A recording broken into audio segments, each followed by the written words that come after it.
Hello everybody. So in today's lecture, we would like to talk about Vigenere Cipher, or maybe you can just call it as Vigenere Cipher. This is part of cryptography and network security, specifically in the topics of classical cryptography.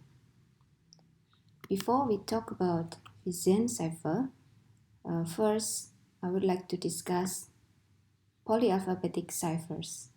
So this one is different from monoalphabetic ciphers because from the name I think you can infer that this is not just one monoalphabetic ciphers, but this is several monoalphabetic ciphers used at once.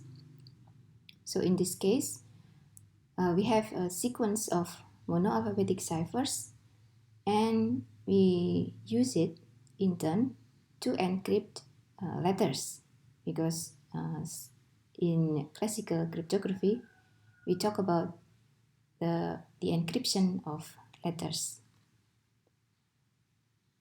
To how to use the sequence, we have to make use of a key here. Yeah? So the key will determine which sequence of ciphers to use in turn. Yeah? And since it is called polyalphabetic ciphers, in each occasion, the same letter can have a different ciphertext letter. So, for example, in the first occasion of A is encrypted into W, for example. In another occasion of A will be encrypted in two different letters, for example, to P. Why we can do that? Because we make use of the key. Using this type of cipher or this type of technique, then the crypt analysis will be harder. Why? Crypt analysis of monoalphabetic cipher is based on the analysis of frequency of a letter. Since we use different letter for to encrypt the same plain text here, then frequency distribution will be flatter in this case. Yeah? Two examples of polyalphabetic ciphers are Vigenere cipher and Vernam cipher. But in this video, we focus our discussion on Vigenere cipher. Yeah.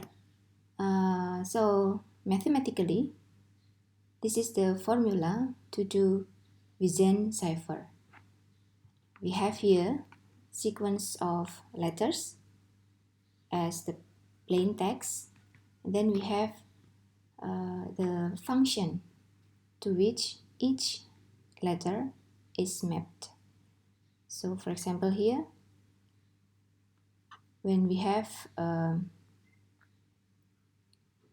P1, when we have P1 here, then, when we have P1, then the function of P1 will use F1. But for P2, then we will use different function, which is F2 in this case, and so on. So for each letter, actually the function will be different, and not just each letter, but each each letter in the sequence. What I mean is each letter in the sequence, the function will be different. So for example, if A is appearing in the first letter, then we will use F1. If next A appears in the fifth order in the letter, then we will use F5. If we compare it with monoalphabetic cipher, then in this case, if m equals to 1, then it is monoalphabetic cipher. So we use the same function for all letters. One of the motivation why we do that is one-time pad. In one-time pad, we make use of very long key, a very long key. The length of the key at least is the same as the length of the plain text. So we actually, in this case, if we have, for example, a sequence of 1000 letters as the plain text, then we have to use 1000 letters of key that consists of 1000 letters at least. One-time pad is a technique that is unbreakable. So we can call it as a perfect cryptography, perfect encryption, or ideal encryption. So this is unconditionally secure encryption.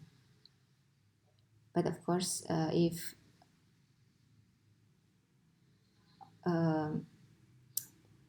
the length of the plain text is very long, then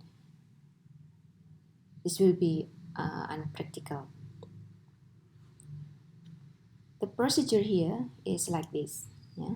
So a plain text is paired with a random secret key, and this random secret key is referred to as a one-time pad. One-time pad. Each bit or character of the plain text is then encrypted by combining it with the corresponding bit or character from the pad using modular addition. So the technique here actually is the same as a monoalphabetic cipher. I mean, it's just we just add the letter. I mean, the representation of the letter in number, and then do a kind of addition. In this case, modular addition. If we use alphabet, then the modular here is 26.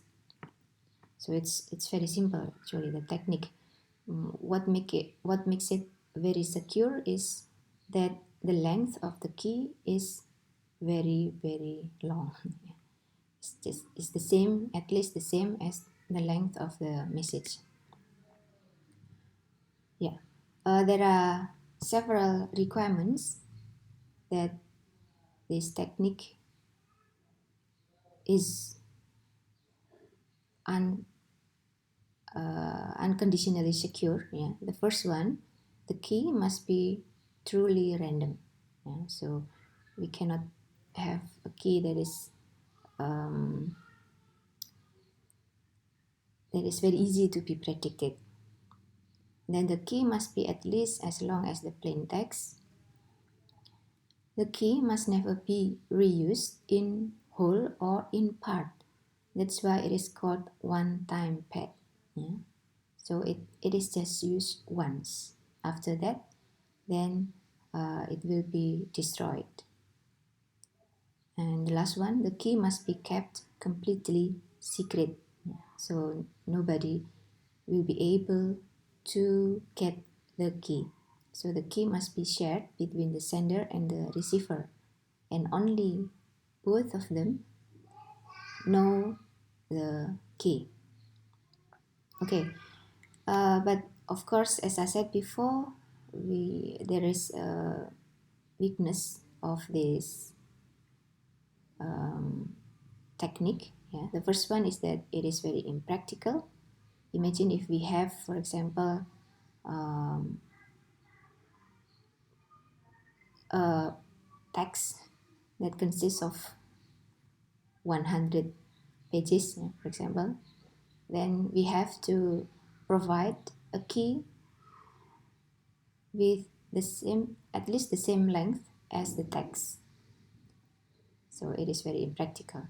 And the second one is the problem of key distribution. And actually this is also related to the requirement that the length of the key must be at least the same as the length of the plain text. Okay, so now we will move to Vigenere Cipher. Yeah, as I said before, it is a polyalphabetic substitution cipher, and the one who proposed this technique first is Blaise de Vigenere. Yeah, Blaise de Vigenere. But actually, the algorithm is well known, 200 years later after he wrote a book. And it was also used in American Civil War. Yeah. In Vigenere Cipher, we use a kind of table here actually. So in this case, we represent the plain text, not the plain text. We represent the row, yeah, in Caesar cipher, yeah, as a sequence of rows in the table. So here, for example, we have set of all Caesar cipher, CACP, CC, CZ, and we encrypt each letter using the Caesar cipher. Yeah. If we have here the key is security, then we have CS, CE, CC, CU, and so on in turn. And we repeat it from start. Yeah. But actually, there are several variations of this, technique. And the encryption formula is very simple. Yeah, it is the same as Caesar cipher. Yeah, but the key is always different for each letter. And the decryption is also very simple. It just works in reverse. This is called Vigenere table. Yeah. So in this case, we make use of a kind of table. In the table, we have rows A, B, C, D, and so on, yeah, in turns, then B, C, D, and so on. Yeah. So when we use this kind of table, then we will be able to determine a cipher letter, for each plain letter. If the key length is less than the plain text length, then the key is repeated periodically. So for example, if the key length is 20, then the first 20 characters will be encrypted with the previous equation, and then for the next 20 characters, the same pattern of encryption is used. For example, here, if we have here the key is SONE, SON, and then the plain text is this plain text, then we will repeat the key, yeah, SON, SON, SON, and so on, yeah, until we have we reach the end of the plain text. Okay, this is an example of encryption using the table, Vigenere table. So here, if we have here the plain text. The plain text here is, for example, we just use letter T. Letter T here. Letter T is the plain letter, and the key here is S. Yeah. Then the cipher letter is L. So we have here T at the top of the table, and we have S here at the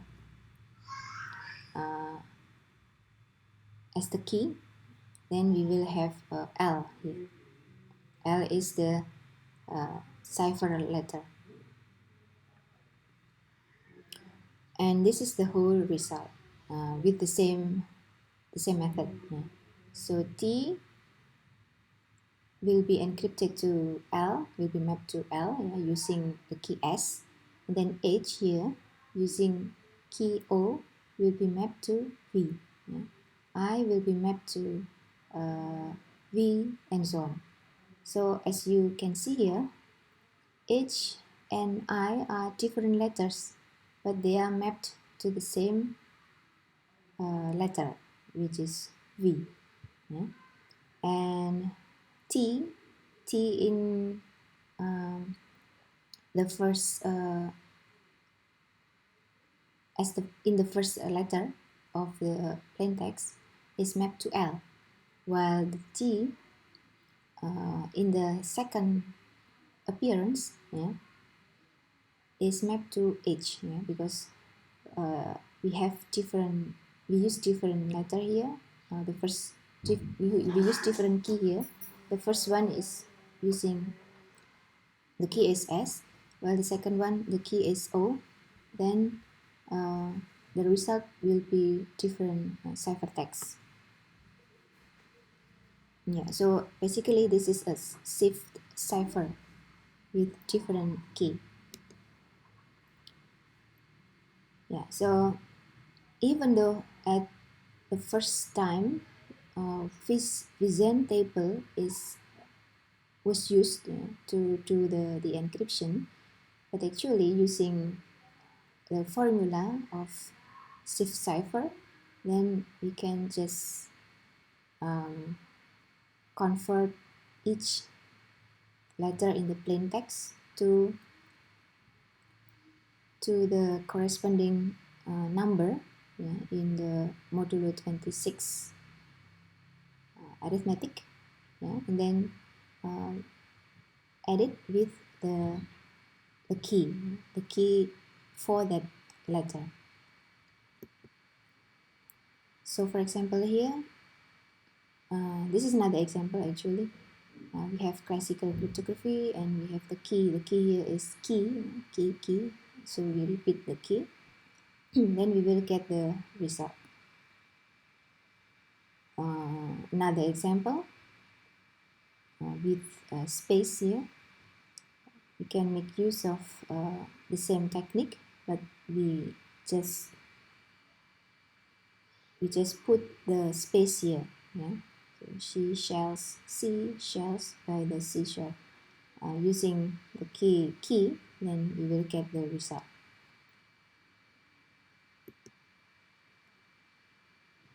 Yeah, so as we previously see, The same plain text letter may not be decrypted into the same ciphertext letter.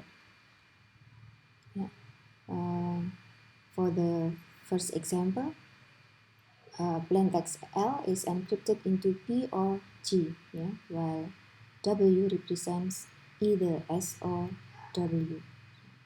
So we can see here, for the first example, L is mapped into P or J, and W here represents either S or W itself.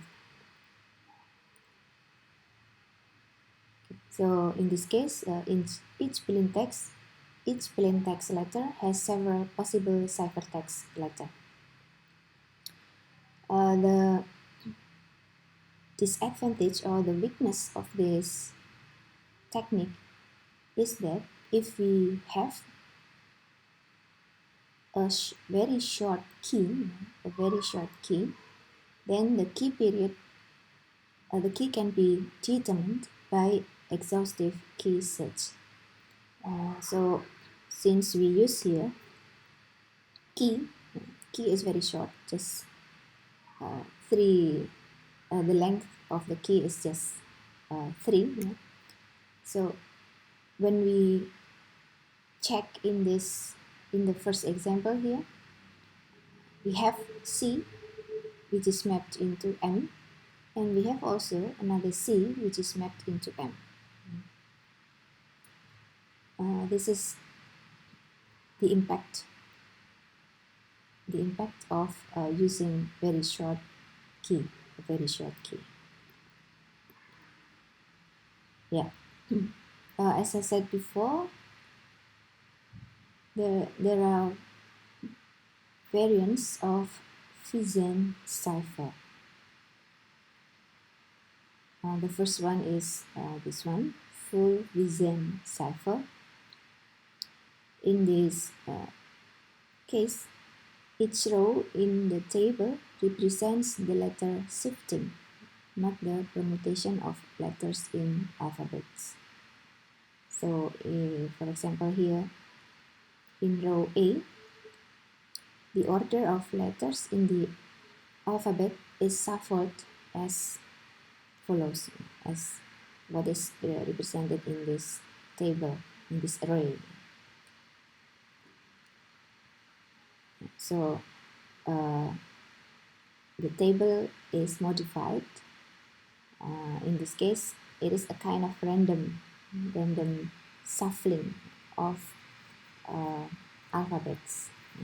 The first one is the first letter is T, and then P, and then G, U, and so on. So if letter A here is mapped using the key A, then the result will be T. If B is mapped using, or the key is A, then the cipher letter is B. If C is encrypted using the key A, then the result will be G, yeah, and so on. For different key letter, yeah, P, then in this case we have A, and then for P, then we will have different shuffling of the letter. So that will be harder for a cryptanalyst to do analysis for this cipher. The second one is auto-key Vigenere cipher. In this case, if we have a key that is which length is less than the length of the plain text, then the key will be concatenated with the plain text. So for example, here we have the plain text is this one. Our secret is safe in the box. Since the key is very short, much shorter than the length of the plain text, then the key will be concatenated with the plain text to make a kind of new key, which length is the same as the original plain text. So S here will be mapped to a letter using the key O, our secret in the first appearance of S. Then the key is O. Yeah, and the next one is this type of Vigenere cipher, running key Vigenere cipher. In this case, we need to use a key that is very long, yeah, and it can be obtained from a meaningful text. For example, from the preamble of Constitution, from the proclamation text, from the translation of verses in scripture, and so on. So actually, it is obtained from meaningful text, not just random text. An example here is this one. Our secret is safe in the box. We can make use of a key that is obtained from the Pancasila. I think this is the fifth sila in the Pancasila, social justice for all Indonesian people.